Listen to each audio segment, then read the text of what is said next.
right, ladies and gentlemen, it is your favorite dark sorcerer here.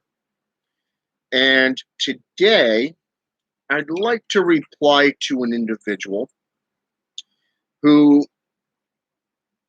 posted a comment on my YouTube channel last night.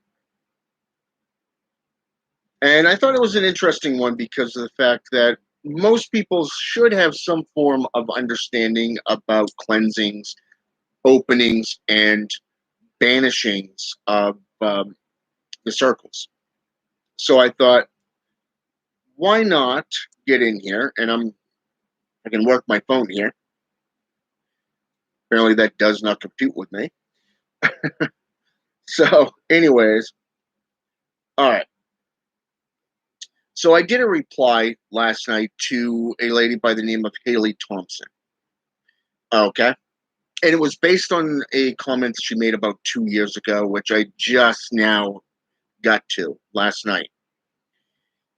So Afro Root Witch posted or commented underneath this video while I was doing it and said, "Wow, I've never had anything like that. Please talk more on cleansing, before and after. Also, closing the doors to other side." Okay, that was basically what he had written, and it's a very good, fair point because even today, within the occult community, you can go to a metaphysical shop, one of those witch markets type places, and you can pick up a book on Wiccan, Wicca, Brujeria, whatever, including pagan and neo-pagan books. And a lot of individuals have some basic understanding of it, but they don't put it into actual practice. So the first two things that you got to understand is the difference between an invocation and a evocation. Okay, the invocation is where you summon a spirit into your temple. Okay, this is what appears around you. If we look at the story of Eliphas Levi and his first and only account with black magic and necromantic rites out of England, we see the spirit manifesting outside the circle. Okay, this is an invocation. This is where you summon a spirit to full manifestation. Okay, most likely within the triangle of evocation. Okay, now an evocation, on the other hand, is where you manifest a spirit and invite them into yourself. Okay, these are the two types of rites that you can do. It just comes down to the type of cojones you have. Okay, now let's talk cleansings. A lot of people will use salt. Okay, a lot of practitioners use salt. I'm talking sea salt, black salt, stuff like that because of the fact of its purity and its intent. Sea salt is considered to be the most powerful and rare element within cleansing.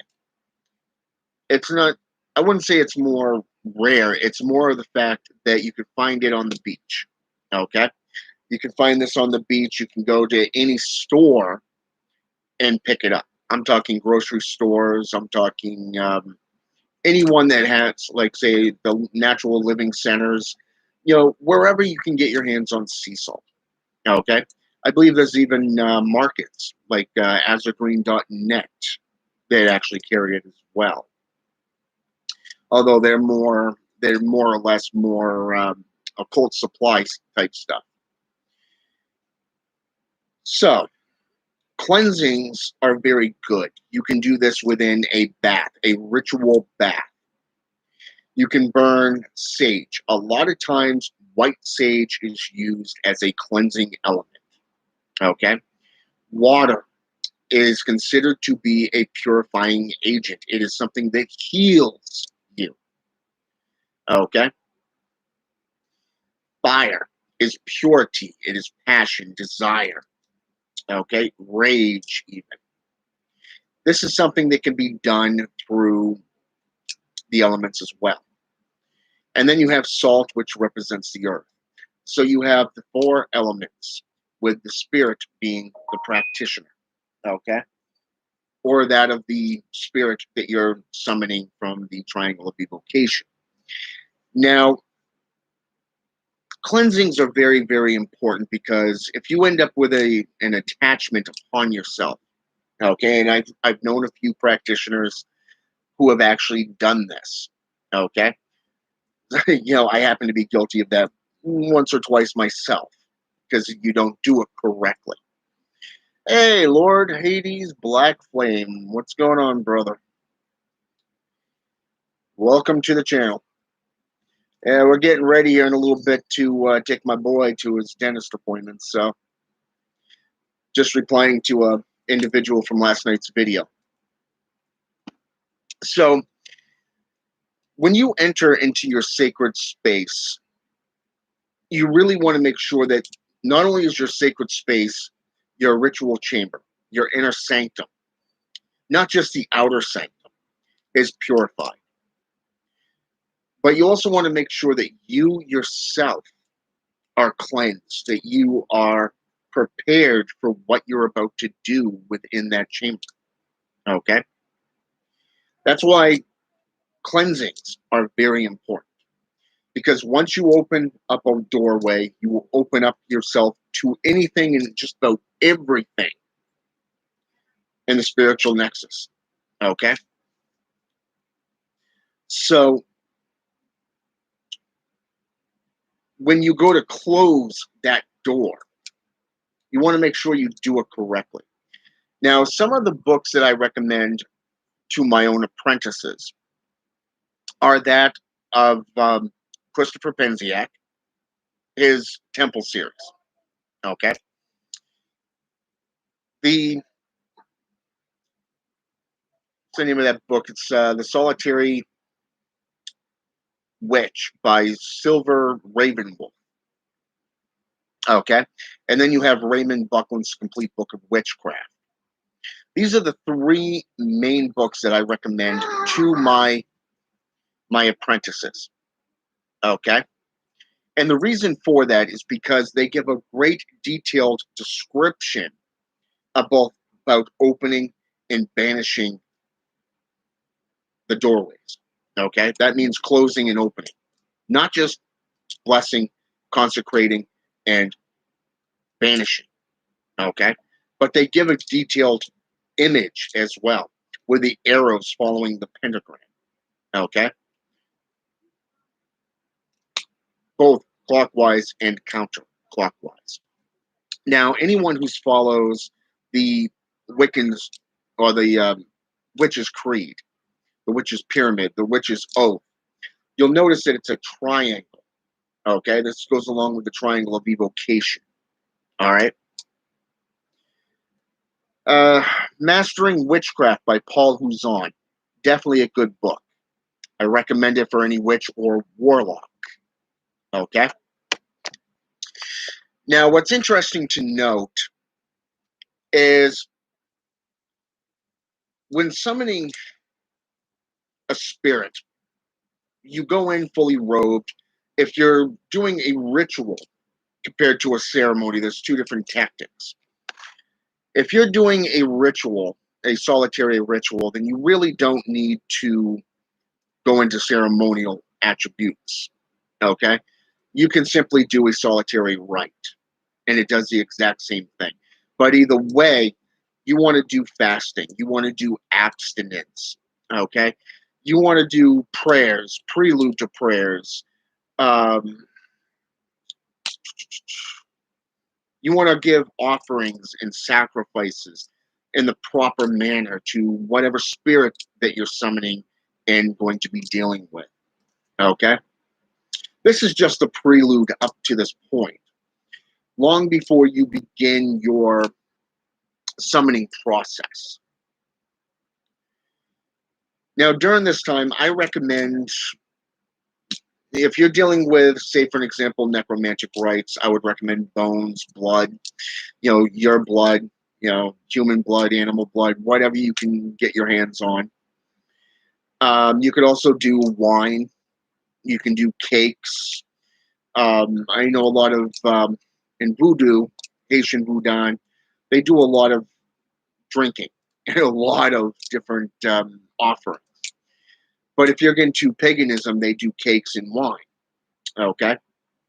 I'm talking cupcakes, Twinkies, whatever, and they give it to the spirits.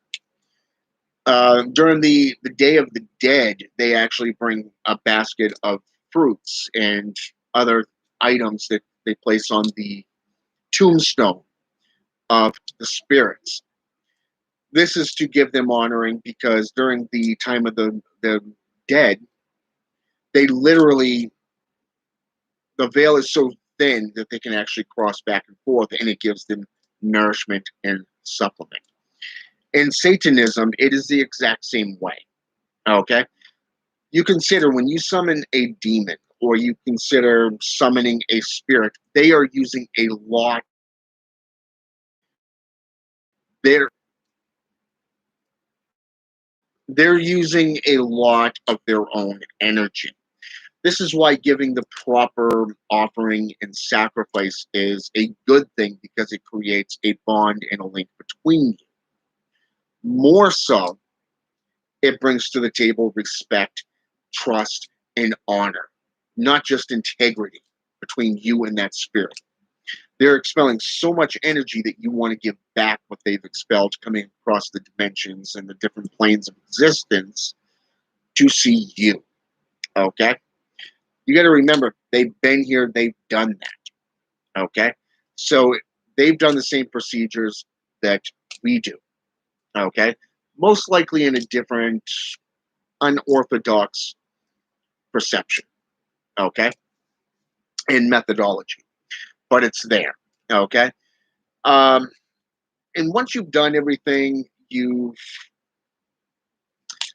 done your blessings, your consecrations, you've done your prayers, you've done everything you needed to do, you've summoned the spirit, you've done everything that you need to do with them, then you can do what is known as the license to depart. Okay? There's a lot of grimoires out there that literally speak upon the license to depart. Okay? And the methods behind them. And I will name them off in a little bit here. But once you've done the license to depart, it always helps to do at least 2 to 3 exorcisms, okay, upon that ritual chamber, because it literally will close that door. And you also want to consider the 4 elements, the 4 cardinal directions, and do the same thing, okay? It is the exact same thing, just in reverse, okay? You want to thank that spirit for coming. Let them know, hey, we're done here. Feel free to go, back to wherever you came from, but in a respectful tone and manner. Okay? And one of the things that I know that a lot of people tend to get wrong, especially within the occult community, is they don't take into consideration the time of the day or night, and they definitely don't take into consideration the day on which is best to summon certain spirits. Okay? And some of these books that I'm going to recommend actually do reveal this stuff to you. Okay? And a lot of them go back at least 500-600 years. Okay? These are grimoires that have been published throughout the ages. The Grand Grimoire, the True Black Magic, the Secrets of Solomon. Okay? These were put out by Peter, what's his name there? Peterson. Okay? He basically has spent his career studying the Clavicle of Solomon. Okay? The Clavicle of Solomon is broken down into several different categories. Okay? You have the Leamington, the Ars Notoria, You have the little key of Solomon. Okay? These are just, you have the greater and lesser keys of Solomon. You have the Goetia. These are all things that were put into that one particular grimoire. Okay? With the Ars Notorious being the older of all of them. Okay? You have the Grand Grimoire. The Grand Grimoire Red Dragon. Now, personally, I recommend the Red Dragon one because it gives a lot more detail. Okay? It gives a lot more detail. So I do recommend that one. You have the Constitution of Pope Honorius, the Grimoire of Honorius. Okay? Very good book.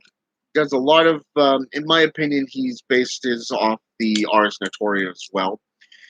The Black Pullet. This is where you get into seals and symbols, both astrological, the zodiacs, the planetary symbols, and not just occult symbols of both protection, reversals, and how to summon certain things for different types of spirits. You have the Sacred Magic of Abramelin the Mage. You have the Grand Grimoire of, like I said, how should I say this? You have the Grimoire of Armadale. Okay? I recommend the Grimoire of Armadale because of the fact that he goes into a lot of detail in there, especially when you're dealing with the good spirits versus the evil and vile spirits. Okay? Especially if you're into that whole white magic, black magic type thing. Okay? If you're into solely black magic, like necromancy, Satanism, devil worship, then these things work out for you as well. Edward Arthur White, okay? He put out a book of ceremonial magic. He put out a book called the Book of Black Magic.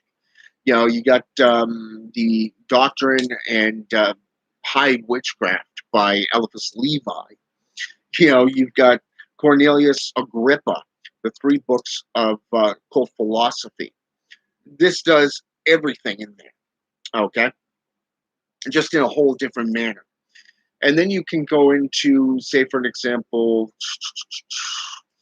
let's go with the Black Raven, also known as the Threefold Coercion of Hell. Okay? Same exact thing. But if you want to go back, I would recommend the Munich manuscripts to you. The Munich manuscripts really goes into a lot of experimentations and is really put forth within a scholar perception, okay, of breaking these exercises down. Very, very good book. I recommend it. So, I mean, like I said, you can go into these New Age books like Raven Silver Wolf, Raymond Buckland, Agrassi. You can go into just about any occult metaphysical shop and get a book of paganism, Wiccan, like the Wiccan Bible. You can go into the Complete Book of Witchcraft, the Complete Book of Witchcraft for the Solitary Witch by, a lot of these things that I've already mentioned. And they will show you details, not just depictions of these type of banishings and openings of the gate in the circle, but also you'll see different perceptions of how to consecrate that circle and to work with that circle in the triangle of evocation. Raymond Buckland actually did a book called Signs, Symbols, and Omens. I'd recommend that you get that one as well because he goes into the old systems of magic, things like alchemy, going into the symbols of planetary alchemy symbols. This is where you're getting into occultism like Hermetics, okay?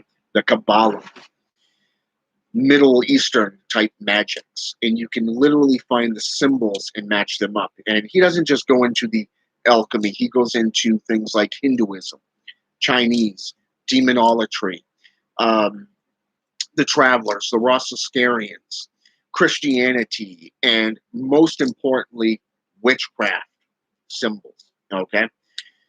Very, very awesome things, the first, second, and third annotation rights.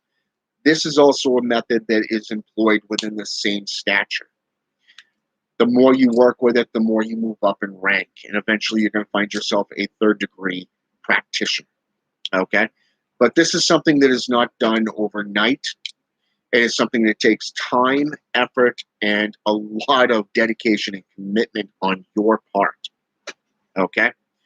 So take that into consideration. All right? And I just noticed, and I've noticed that my brother, Lord Hades Black Flame, has been, commenting over here.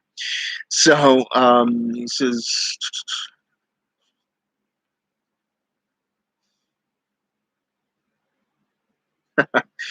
yeah,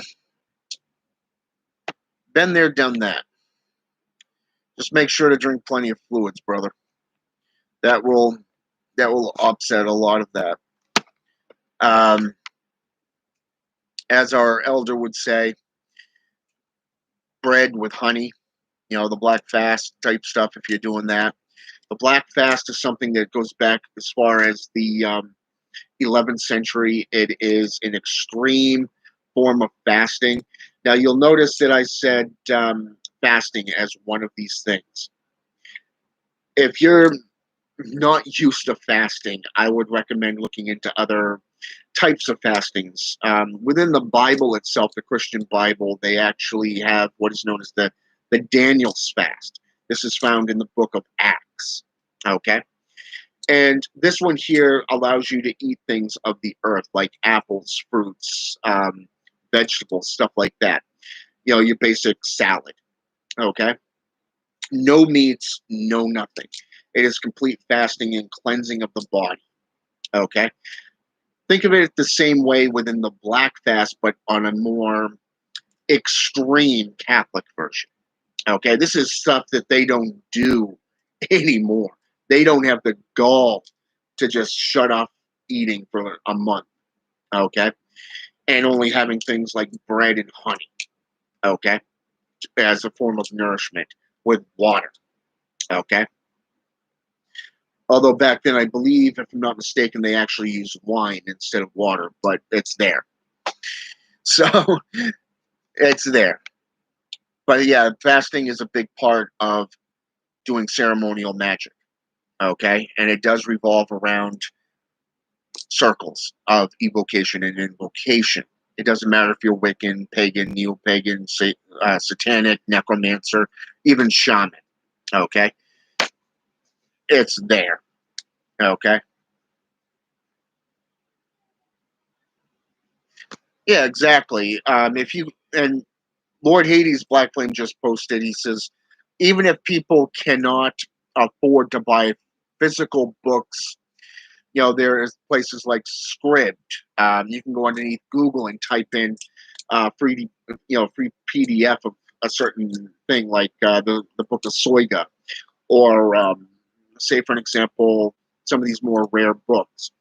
I can't tell you how many of these things, like the 7th, 8th, and 9th books of Solomon, you know, I've actually got, okay, right off Google.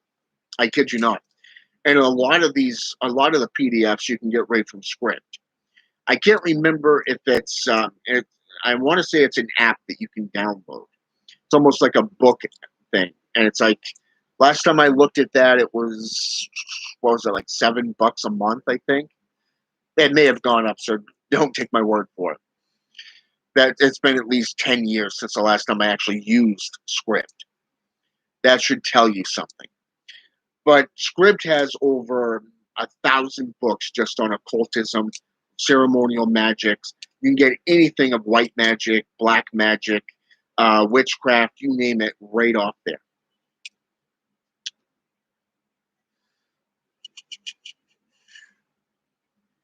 And you can even go underneath Amazon too. They do have a method of using, if a book's like, say, $15 or $25, $30 even, you should be able to scroll down just a little bit and you'll see a button for used books. And this is normally done by a third party seller. Okay. And you can go under there and probably get it cheaper. All right.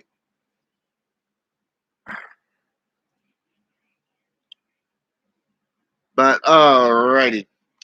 I'm going to wrap this up. I want to thank everybody for participating.